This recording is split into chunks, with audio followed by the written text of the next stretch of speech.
গল্প তারাপ্রসন্নের কীর্তি। লেখক কবিগুরু রবীন্দ্রনাথ ঠাকুর। লেখক জাতির প্রকৃতি অনুসারে তারাপ্রসন্ন কিছু লাজুক এবং মুখচোরা ছিলেন। লোকের কাছে বাহির হইতে গেলে তাহার সর্বনাশ উপস্থিত হইত। ঘরে বসিয়া কলম চালাইয়া তাহার দৃষ্টিশক্তি ক্ষীণ, পিঠ একটু গুজা, সংসারে অভিজ্ঞতা অতি অল্প। লৌকিকতার ব্যাধি বোল সকল সহজে তাহার মুখে আসিত না। এই জন্য গৃহদুর্গের বাহিরে তিনি আপনাকে কিছুতেই নিরাপদ মনে করিতেন না। লোকেও তাহাকে একটা উজবুক রকমের মনে করিত এবং লোকেরও দোষ দেওয়া যায় না। মনে করো, প্রথম পরিচয়ে একটি পরম ভদ্রলোক উচ্ছ্বসিত কণ্ঠে তারাপ্রসন্নকে বলিলেন, মহাশয়ের সহিত সাক্ষাৎ হয়ে যে কী পর্যন্ত আনন্দ লাভ করা গেল তা এক মুখে বলতে পারিলে। তারাপ্রসন্ন নিরুত্তর হইয়া নিজের দক্ষিণ করতল বিশেষ মনোযোগপূর্বক নিরীক্ষণ করিতে লাগিলেন। হঠাৎ সে নীরবতার অর্থ এইরূপ মনে হয়, তা তোমার আনন্দ হয়েছে সেটা খুব সম্ভব বটে, কিন্তু আমার যে আনন্দ হয়েছে এমন মিথ্যা কথাটি কি করে মুখে উচ্চারণ করব তাই ভাবছি। মধ্যাহ্নভোজে নিমন্ত্রণ করিয়া লক্ষ্যপতি গৃহস্বামী যখন সায়াহ্নে প্রাক্কালে অধিবেশন করিতে আরম্ভ করেন এবং মধ্যে মধ্যে বিনীত কাকুতি সহকারে ভোজ্য সামগ্রীর অকিঞ্চিৎ করত সম্বন্ধে তারাপ্রসন্নকে সম্বোধনপূর্বক বলিতে থাকেন, এ কিছুই না, অতি যৎসামান্য, দরিদ্রের ফুটকুড়া বিদুরের আয়োজন, মহাশয়কে কেবলই কষ্ট দেওয়া। তারাপ্রসন্ন চুপ করিয়া থাকেন, যেন কথাটা এমনই প্রামাণিক যে তাহার আর উত্তর সম্ভব না। মধ্যে মধ্যে এমনও হয়, কোনো সুশীল ব্যক্তি যদি তারাপ্রসন্নকে সংবাদ দেন যে তাহার মতো অগাধ পাণ্ডিত্য বর্তমানকালে দুর্লভ এবং সরস্বতী নিজে পদ্মাসন পরিত্যাগপূর্বক তারাপ্রসন্নের কণ্ঠগ্রে বাসস্থান গ্রহণ করিয়াছেন, তখন তারাপ্রসন্ন তাহার তিলমাত্র প্রতিবাদ করেন না, যেন সত্যি সত্যি সরস্বতী তাহার কণ্ঠরোধ করিয়া বসে আছেন। তারাপ্রসন্নের এইটে জানা উচিত যে মুখের সামনে যাহার প্রশংসা করে এবং পরের কাছে যাহারা আত্মনিন্দায় প্রবৃত্ত হয়, তাহারা অন্যের নিকট হইতে প্রতিবাদ প্রত্যাশা করিয়াই অনেকটা অসংকোচে অত্যুক্তি করিয়া থাকে। অপরপক্ষ আগাগোড়া সমস্ত কথাটা যদি অম্লান বদনে গ্রহণ করে, তবে বক্তা আপনাকে প্রতারিত জ্ঞান করিয়া ভীষণ ক্ষুব্ধ হয়। এইরূপ স্থলে লোকে নিজের কথা মিথ্যা প্রতিপন্ন হইলে দুঃখিত হয় না। ঘরের লোকের কাছে তারাপ্রসন্নের ভাব অন্যরূপ। এমনকি তাহার নিজের স্ত্রী দাক্ষায়ণীও তাহার সহিত কথায় আটিয়া উঠিতে পারেন না। গৃহিণী কথায় কথায় বলেন, নেও নেও, আমি হার মানলুম, আমার এখন অন্য কাজ আছে। বাগযুদ্ধে স্ত্রীকে আত্মমুখে পরাজয় স্বীকার করাইতে পারে এমন ক্ষমতা এবং এমন সৌভাগ্য কয়জন স্বামীর আছে?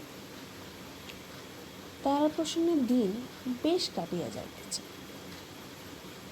দাক্ষায়ণীর দৃঢ় বিশ্বাস, বিদ্যা বুদ্ধি ক্ষমতায় তাহার স্বামীর সমতুল্য কেহ নাই। এবং সে কথা তিনি প্রকাশ করিয়া বলিতেও কুণ্ঠিত হইতেন না। শুনিয়া তারাপ্রসন্ন বলিতেন, তোমার একটি বই স্বামী নাই, তুলনা কাহার সহিত করিবে? শুনিয়া দাক্ষায়ণী ভারী রাগ করিতেন। দাক্ষায়ণীর কেবল একটা এই মনস্তাপ ছিল যে তাহার স্বামীর অসাধারণ ক্ষমতা বাহিরে প্রকাশ হয় না। স্বামীর যে সম্বন্ধে কিছুমাত্র চেষ্টা না, তারাপ্রসন্ন যাহা লিখিতেন তাহা ছাপাইতেন না। অনুরোধ করিয়া দাক্ষায়ণী মাঝে মাঝে স্বামীর লেখা শুনিতেন। যতই না বুঝিতেন ততই আশ্চর্য হইয়া যাইতেন। তিনি কৃত্তিবাসের রামায়ণ, কাশিদাসের মহাভারত, কবি কাঞ্চন চণ্ডী পড়িয়াছেন এবং কথকতাও শুনিয়াছেন। সে সমস্ত জলের মতন বোঝা যায়, এমন কি নিরক্ষর লোকেও অনায়াসে বুঝিতে পারে। কিন্তু তাহার স্বামীর মতন এমন সম্পূর্ণ দুর্বোধ হইবার আশ্চর্য ক্ষমতা তিনি ইতিপূর্বে কোথাও দেখেন নাই। তিনি মনে মনে কল্পনা করিতেন, এই বই যখন ছাপানো হইবে এবং কেহ এক অক্ষর বুঝিতে পারিবে না, তখন বেশ শুদ্ধ লোক বিস্ময় কিরূপ অভিভূত হইয়া যাইবে। সহস্রবার করিয়া স্বামীকে বলিতেন, এসব লেখা ছাপাও। স্বামী বলিতেন, বই ছাপানো সম্বন্ধে ভগবান মনু স্বয়ং বলে গেছেন, প্রবৃত্তিরেষা ভূতানাং নিবৃত্তিস্ত মহাফলা। তারাপ্রসন্নে 4টি সন্তান, 4ই কন্যা। দাক্ষায়ণী মনে করিতেন সেটা গর্ভধারণেরই অক্ষমতা। এই জন্য তিনি আপনাকে প্রতিভাসম্পন্ন স্বামীর অত্যন্ত অযোগ্য স্ত্রী মনে করিতেন। যে স্বামী কথায় কথায় এমন সকল দুরূহ গ্রন্থ রচনা করেন, তাহার স্ত্রী গর্ভে কন্যা বই আর সন্তান হয় না, স্ত্রীর পক্ষে এমন অপটুতা পরিচয় আর কি দিব। প্রথম কন্যাটি যখন পিতার বক্ষের কাজ পর্যন্ত বাড়িয়া উঠিল, তখন তারাপ্রসন্নের নিশ্চিন্ত ভাব ঘুচিয়া গেল। তখন তাহার স্মরণ হইল, একে একে 4টি কন্যারই বিবাহ দিতে হইবে এবং সেজন্য বিস্তর অর্থের প্রয়োজন। গৃহিণী অত্যন্ত নিশ্চিন্ত মুখে বলিলেন, তুমি যদি একবার একটুখানি মন দাও, তাহলে ভাবনা কিছুই নাই। তারাপ্রসন্ন কিঞ্চিৎ ব্যগ্র হয়ে বলিলেন, সত্যি নাকি? আচ্ছা, বলো দেখি কি করিতে হইবে। দাক্ষায়ণী সংসার শূন্য নিরুদ্বিগ্নভাবে বলিলেন, কলকাতায় চলো, তোমার বইগুলো ছাপাও, 5 জন লোকে তোমাকে জানুক, তারপর দেখো দেখি টাকা আপনি আসে কিনা। স্ত্রীর আশ্বাসে তারাপ্রসন্ন ক্রমে আশ্বাস লাভ করিতে লাগিলেন। স্ত্রীর আশ্বাসে তারাপ্রসন্ন ক্রমে আশ্বাস লাভ করিতে লাগিলেন এবং মনে প্রত্যয় হইল, তিনি স্তক নাগাদ বসিয়া বসিয়া যত লিখিয়াছেন, তাহাতে পারাশুদ্ধ লোকের কন্যাদায় মোচন হইয়া যায়। এখন কলিকাতা যাইবার সময় ভারী গোল পড়িয়া গেল। দাক্ষায়ণী তাহার নিরুপায় নিঃসহায় সযত্ন পালিত স্বামীটির কিছুতেই একলা ছাড়িয়া দিতে পারবেন না। তাকে খাওয়াইয়া পড়াইয়া নিত্য নিমিত্ত কর্তব্য স্মরণ করিয়া সংসারে বিবিধ উপদ্রব হইতে কে রক্ষা করিবে? কিন্তু অনভিজ্ঞ স্বামীও অপরিচিত বিদেশে স্ত্রীকন্যা সঙ্গে লইয়া যাইতে অত্যন্ত ভীত ও অসম্মত। অবশেষে দাক্ষায়ণী পাড়ার একটি চতুর লোককে স্বামীর নিত্য অভ্যাস সম্বন্ধে সহস্র উপদেশ দিয়া তাহার পদে নিযুক্ত করিয়া দিলেন এবং স্বামীকে অনেক মাথার দিব্যি অনেক মাদুলি তাগায় আচ্ছন্ন করিয়া বিদেশে রওনা করিয়া দিলেন এবং ঘরে আছাড় খাইয়া কাঁদিতে লাগিলেন। কলিকাতায় আসিয়া তারাপ্রসন্ন তাহার চতুর্সঙ্গীর সঙ্গে বেদান্ত প্রভাকর প্রকাশ করিলেন।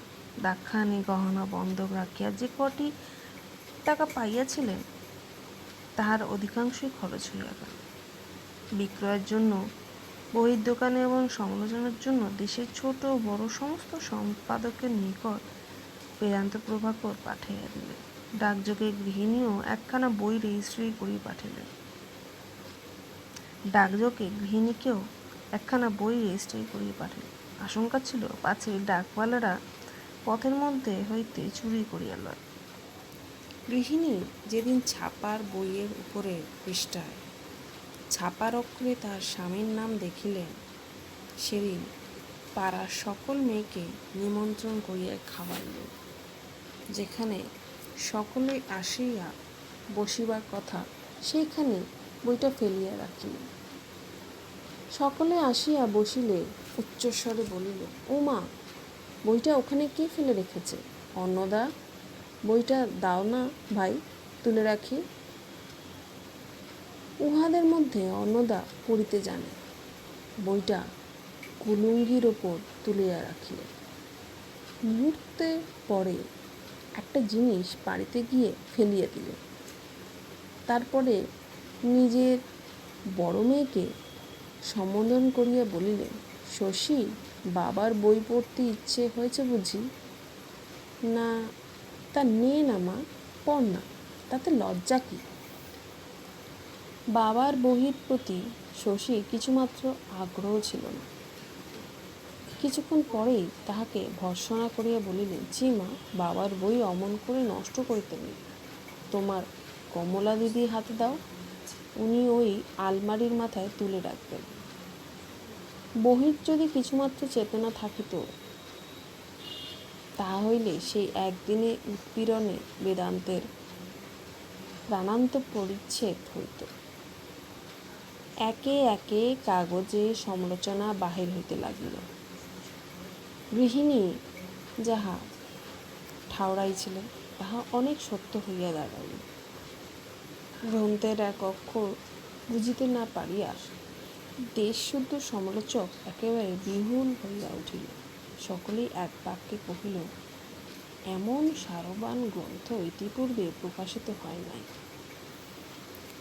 যে সকল সমালোচক রেনল্ডসের লন্ডন রহস্যের বাংলা অনুবাদ ছাড়া আর কোনো বই স্পর্শ করিতে পারে না, তাহারা অত্যন্ত উৎসাহের সহিত লিখিল, দেশের ঝুড়ি ঝুড়ি নাটক নভেলের পরিবর্তে যদি এমন দুই একখানি গ্রন্থ মধ্যে মধ্যে বাহির হয়, তবে বঙ্গ সাহিত্য বাস্তবিক পাঠ্য হয়।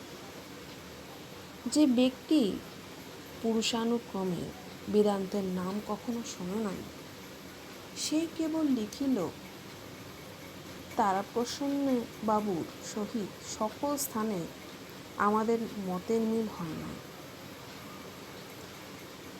স্থানাভাববশত এ স্থলে তাহার উল্লেখ করিলাম না, কিন্তু মোটের ওপর গ্রন্থকারের সহিত আমাদের মতের অনেক ঐক্য লক্ষিত হয়। কথাটা যদি সত্যি হইত, তাহা হইলে মোটের ওপর গ্রন্থখানি পুরাইয়া দেশের যেখানে যত লাইব্রেরি ছিল এবং ছিল না, তাহার সম্পাদকগণ মুদ্রার পরিবর্তে মুদ্রাঙ্কিত পত্রে তারাপ্রসন্নের গ্রন্থ ভিক্ষা চাহিয়া পাঠাইলেন। অনেকেই লিখিল, আপনার এই চিন্তাশীল গ্রন্থে দেশের একটি মহৎ অভাব দূর হইয়াছে।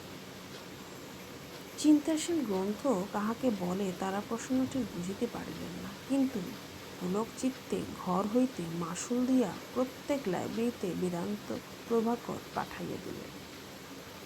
এইরূপ অজস্র স্তুতিবাক্যে তারাপ্রসন্ন অতিমাত্র উৎফুল্ল হইয়া উঠিলেন। এমন সময় পত্র পাইলেন, দাক্ষায়ণীর পঞ্চম সন্তান সম্ভাবনা অতি নিকটবর্তী হইয়াছে।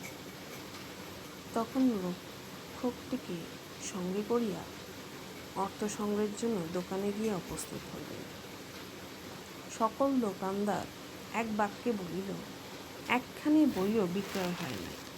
কেবল এক জায়গায় শুনিলেন, মফস্বল হইতে কে একজন তাহার এক বই চাহিয়া পাঠিয়াছিলেন এবং তাহাকে ভ্যালুপেবেলে পাঠানো হইয়াছিল, কিন্তু বই ফেরত আসিয়াছে, কেউ গ্রহণ করে না। দোকানদারকে তাহার মাসুল দণ্ড দিতে হইয়াছে। সেই জন্য সে বিষম আক্রোশে গ্রন্থাগারের সমস্ত বহি তখনই তাহাকে প্রত্যর্পণ করিতে উদ্যত হইল। গ্রন্থাগার বাসায় ফিরিয়া আসিয়া অনেক ভাবিলেন, কিন্তু কিছুই বুঝিয়া উঠিতে পারিলেন না। তাহার চিন্তাশীল গ্রন্থ সম্বন্ধে যতই চিন্তা করিলেন ততই অধিকতর উদ্বিগ্ন হইয়া উঠিতে লাগিলেন। অবশেষে যে কয়টি টাকা অবশিষ্ট ছিল তাহাই অবলম্বন করিয়া অবিলম্বে গৃহাভিমুখ যাত্রা করিলেন। তারাপ্রসন্ন গৃহিণীর নিকট আসিয়া অত্যন্ত আড়ম্বরের সহিত প্রফুল্লতা প্রকাশ করিলেন। দাক্ষায়ণী শুভ সংবাদের জন্য সহাস্যমুখে প্রতীক্ষা করিতে লাগিলেন। তখন তারাপ্রসন্ন একখানি গৌর বার্তাবহ আনিয়া গৃহিণীর ক্রোড়ে মেলিয়া দিলেন।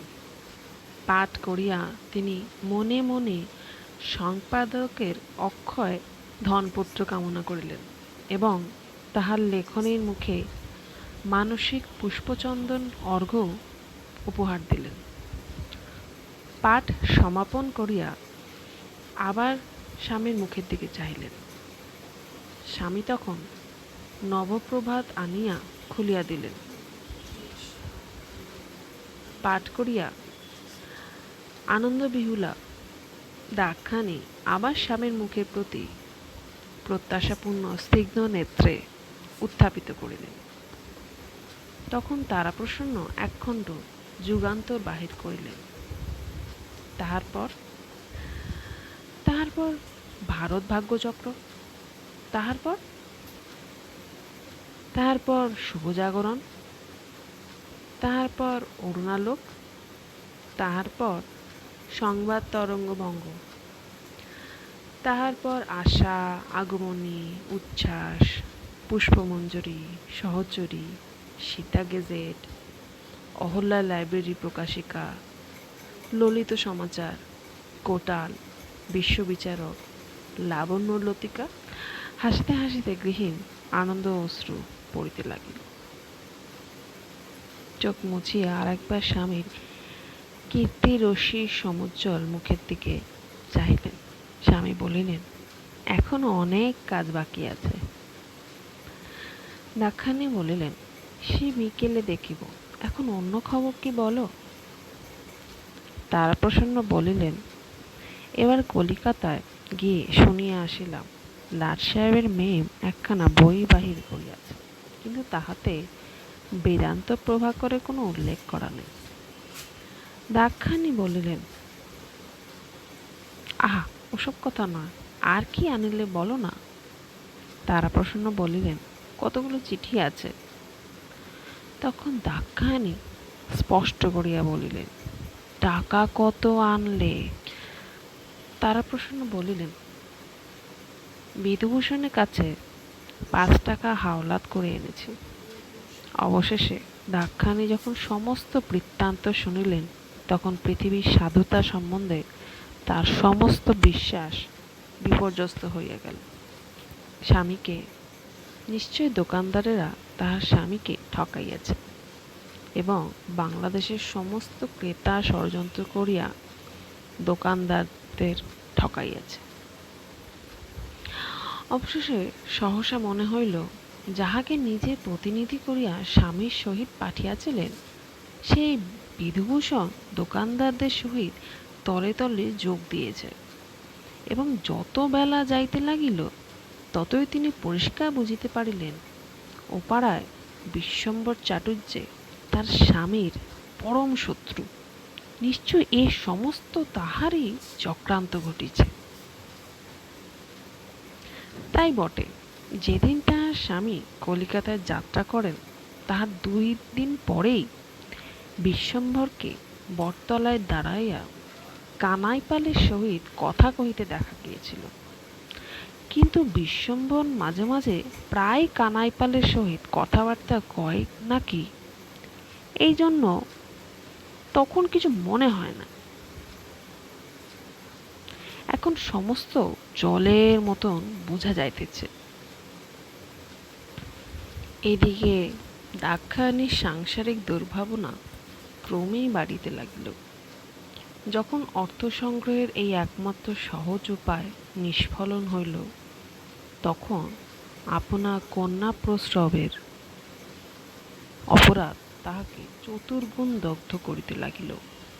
বিশ্বম্ভর বিধুভূষণ অথবা বাংলাদেশে অধিবাসীদিগকে এই অপরাধের জন্য দায়ী করিতে পারিলেন না। সমস্তই একলা নিজে স্কন্ধে তুলিয়া লইয়া সমস্তই একলা নিজে স্কন্ধে তুলিয়া লইতে হইল। কেবল যে মেয়েরা জন্মিয়াছে এবং জন্মিবে তাহাদিগকেও কিঞ্চিৎ কিঞ্চিৎ অংশ দিলেন। অহোরাত্র মুহূর্তের জন্য তাহার মনে আর শান্তি রহিল না। আসন্ন প্রসবকালে দাক্ষায়ণীর শারীরিক অবস্থা এমন হইল যে সকলের বিশেষ আশঙ্কার কারণ হইয়া দাঁড়াইল। নিরুপায় তারাপ্রসন্ন পাগলের মতন হইয়া বিশ্বম্ভরের কাছে গিয়া বলিল, দাদা, আমারই খান 50 বই বাঁধা রাখিয়ে যদি কিছু টাকা দাও তো আমি শহর হইতে ভালো তাই আনাই। বিশ্বম্ভর বলিল, ভাই, সেজন্য ভাবনা নাই, টাকা যাহা লাগে আমি দিব, তুমি বই লইয়া যাও। এই বলিয়া কানাইপালের সহিত অনেক বলাকহ করিয়া কিঞ্চিৎ টাকা সংগ্রহ করিয়া আনিল এবং বিধুভূষণ স্বয়ং গিয়ে নিজে হইতে পাথেয় দিয়া কলিকাতা হইতে ধাত্রী আনিল। দাক্ষায়ণী কি মনে করিয়া স্বামীকে ঘরে ডাকাইয়া আনিলেন এবং মাথার দিব্যি দিয়ে বলিলেন, যখনই তোমার এই বেদনার উপক্রম হইবে, স্বপ্নলব্ধ ওষুধটা খাইতে ভুলিও না, আর সেই সন্ন্যাসীর মাদুলিটা কখনোই খুলিয়া রাখিও না। আর এমন ছোটখাটো সহস্র বিষয় স্বামীর দুটি হাতে ধরিয়া অঙ্গীকার করিয়া লইলেন আর বলিলেন, বিধুভূষণের ওপর কিছুই বিশ্বাস নাই, সেই তার স্বামী সর্বনাশ করিয়াছে, নতুবা ঔষধ মাদুলি এবং মাথার দিব্যি সমেত তাহার সমস্ত স্বামীটিকে তার হস্তে দিয়ে যাইতেন। তাহার পরে মহাদেবের মতো তাহার বিশ্বাসপ্রবণ ভোলানাথ স্বামীটিকে পৃথিবীর নির্মম কুটিল বুদ্ধি চক্রান্তকারীদের সম্বন্ধে বারবার সতর্ক করিয়া দিলেন। অবশেষে চুপি চুপি দেখো, আমার যে মেয়েটি হইবে সে যদি বাঁচে, তার নাম রাখিও বেদান্ত প্রভা। তারপরে তাহাকে শুধু প্রভা বলে ডাকিলেও চলিবে। এই বলিয়া স্বামীর পায়ে ধুলা মাথায় লইলেন, মনে মনে কহিলেন, কেবল কন্যা জন্ম দিবার জন্যই স্বামীর ঘরে আসিয়াছিলাম, এবার বোধহয় সে আপদ ঘুচিল। ধাত্রী যখন বলিল, মা, একবার দেখো মেয়েটি কি সুন্দর হয়েছে, মা একবার চাহিল, নেত্র নিমীলন করিলেন, মৃদু স্বরে বলিলেন, বেদান্ত প্রভা। তারপরে ইহ সংসারে আর একটি কথা বলিবারও অবসর পাইলেন না।